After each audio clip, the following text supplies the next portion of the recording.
Tiniyak naman ni Pangulong Ninoy Aquino na walang humpay ang operasyon ng gobyerno laban sa mga bandidong Abu Sayyaf. Ayon sa Pangulo, may sapat na puwersa ang AFP laban sa mga rebelde.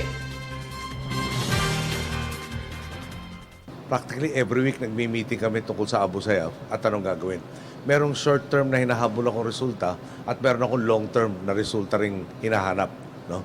Yung long term, siyempre, kailangan natin, merong mga komunidad na marami silang kamag-anak na supportive sa kanila. Kailangan natin mabawi itong mga komunidad ito na itigil yung pagsusuporta sa mga Abu Sayyaf. Kailangan rin ng malakihan development, hindi lang naman sa Sulu, no? Hindi lang sa Basilan.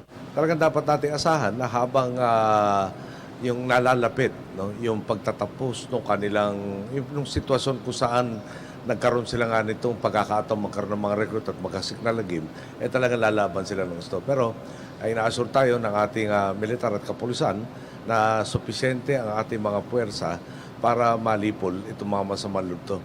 So, minimum nating maasahan, no? Hindi tayo magpe-press release araw-araw na ito ang, kumbaga, score, no? Running total.